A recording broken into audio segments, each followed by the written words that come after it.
واقعا اگر علم و دانش در دست شخص نابکار افتاد، وای به حال مردم، وای به حال مردم که این بدبخت نابکار فتنه های زیاده به سر مردم میارد. حضرت مولوی روم نصیحت میکند بدگهر را علم فن آموختن، دادن تیغ به دستی راهزن.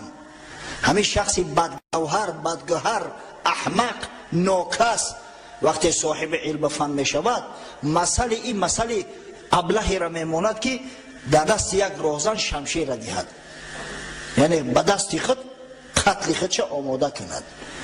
تیغ دادن در کف زنگی مست، به که آید علم ناکس را به دست. از همین در دست ناکس افتیدن علم دانش دیده، تیغ در دست یک زنگی مست الست افتد، برای مردم خوفی کمتر دارد. علم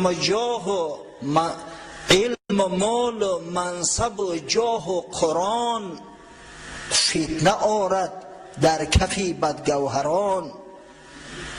آنچه منصب میکند با جاهلان، از فضیحت کی کند صد ارسلان. این مذهب آدم چنان تغییر میده، چنان دگرگون میکند، مخصوصا که اگر او آدم عاقل نباشد، یکم آدم شهرتجو و شهرت طلب باشد، این بدبخت یک اژدهار میشود، دیگه زیان و ضررش به مردم خیلی زیاد میرسد. تصور کنید، یک مثال عادی براتون میگم که حتی اگر ناظر منطقوی در یک محله یک شخصی همتری شهرتجو و جاهل باشد، چقدر به سر مردم عذاب میآید. اما اگر شخصی صالح باشد، جان مردم دمیدگی است.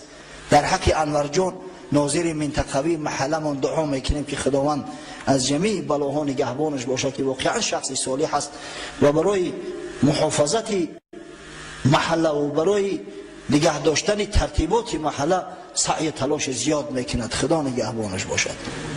ببینید، آنچه منصب میکند با جاهلان، از فضیحت کی کند صد ارسلان. عیب او مخفی است چون آلت بیافت، مارش از سوراخ در صحرا شتافت. او خانه ساخته مار، مسئله مار را میماند. او وقت امکان علاج یافت، از همون شکافش خارج چیده در صحرا برآمد، زیان و ضررش به همه میتونه برسد. حکم چون در دست گمراه فتاد، چاه پین دارد در چاه فتاد. اگه حکم در دست ابو جهل که غلطید، دیگه چی طمع دارید؟ چاه در درون چاه زد. شاید اگر جای ابو جهل یک شخصی خوب گوهر میشد، یک آدمی صالح میشد، خوب میشد، شاید یک نصیحت میکرد که باعث نجات قریش در ابتدا بشه. میگفت بیایید بچه‌ها از این جان کندن اسلام بیاریم، مسلمان شویم. آخه خانه تو بسوزه که این قدر معجزه های پیغمبر صلی الله علیه و سلم دیدید، تو این درجه شما کور هستید.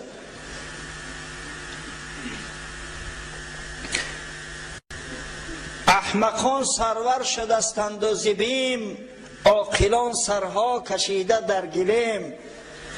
کبلک نغاره در دست احمقا، در دست ابو جهل ها و عاقلا و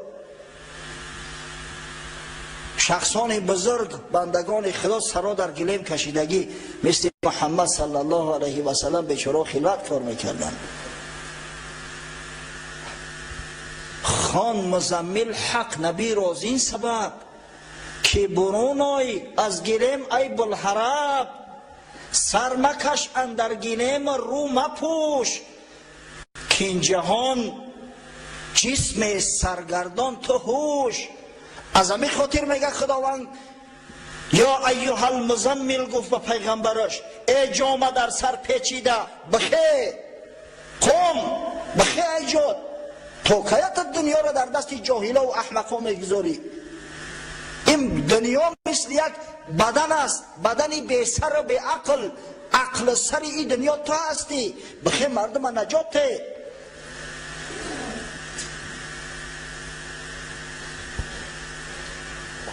تا اینان همچون سگام بر بدری تو، بانگ میدارن سوی صدر تو. این طعنه زنان مثل سگ هستند که عکاس میزنن. تو یک ماه تابان هستی، این سگ کجا و ماه کجا آخی؟ به همون نور محتاب عکاس زده استیان. این سگان کرند زمری انسیتو از صفی وعوع کنان بر بدری تو.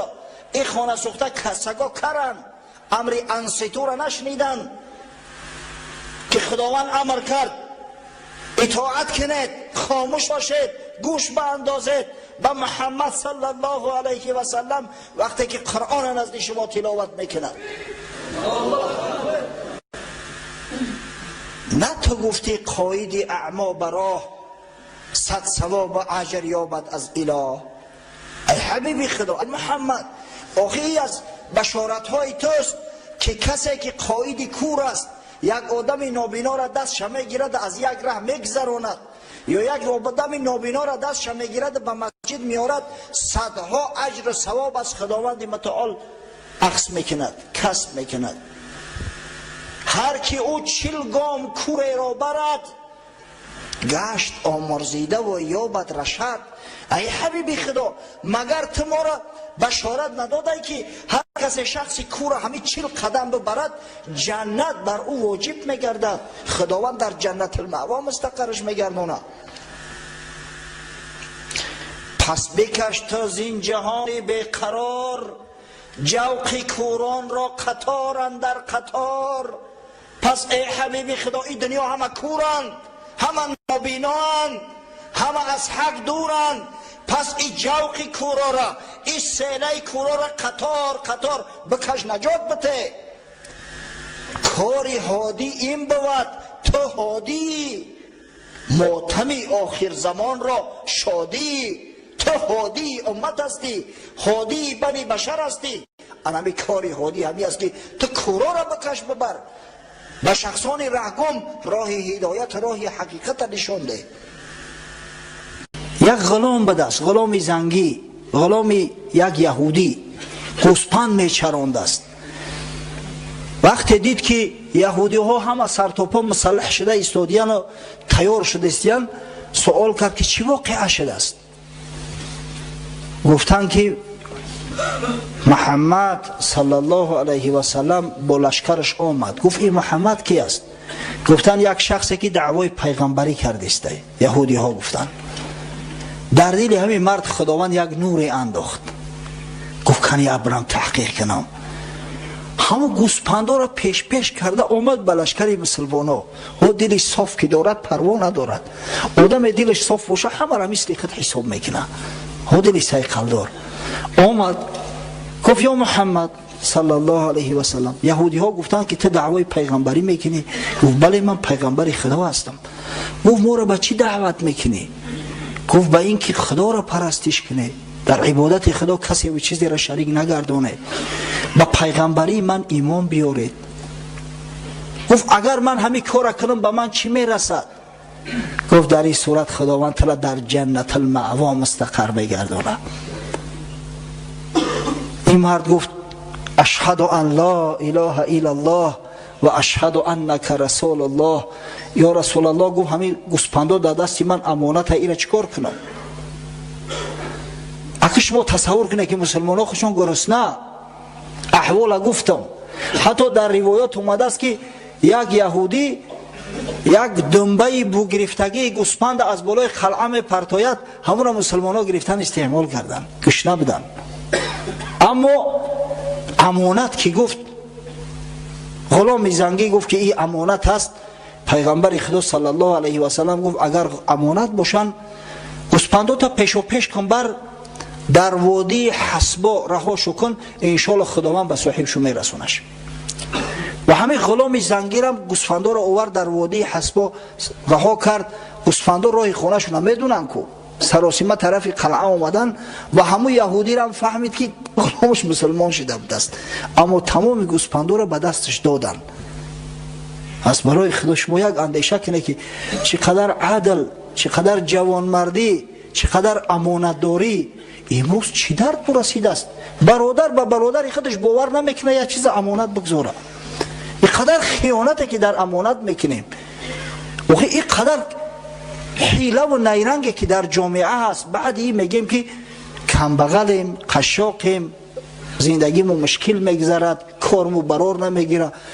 از کجا برار بگیره وقتی که بنام مسلمانیم، مسلمان جغرافیایی هستیم، در صورتی که به فرموده های خدا و پیغمبر عمل نداریم؟ از خدا بترسی برادرو. پیغمبر خدا صلی الله علیه و سلم فرمود آیت النفاق ثلاث، نشانه نفاق سه چیز است. سه چیز هر کسی ده باشه او آدم منافق است.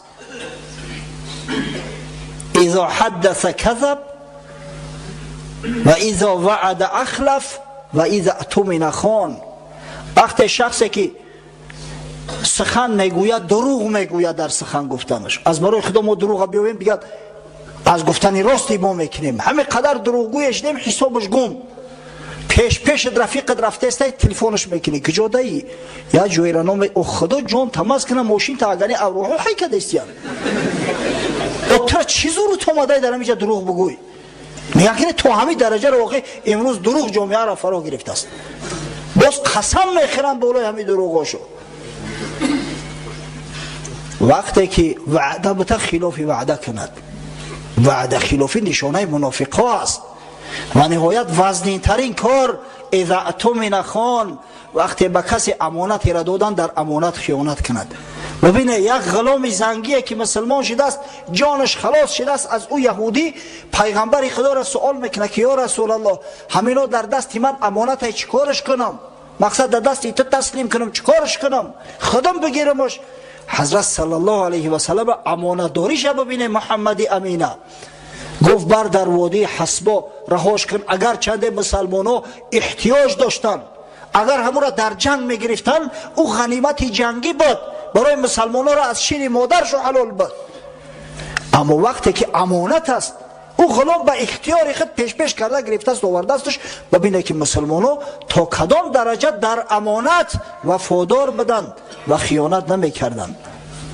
امروز هم اگر ما و شما در امانت خیانت نکنیم، اگر دروغ نگیم، حق برادر مسلمان را رعایت کنیم، برای مسلمان چیزی را که برای خود روا نمیبینیم روا نبینیم، انشالله پروردگار همون سطوت و بزرگی را باز از سری نو برای مسلمان عطا میکند. اما هیهات غرض از همین قصه را آوردن اون است که ما و شما عبرت بگیریم بر رفتار و کردار رسول خدا صلی الله علیه و سلم، ما و شما نیز تقلیدی داشته باشیم.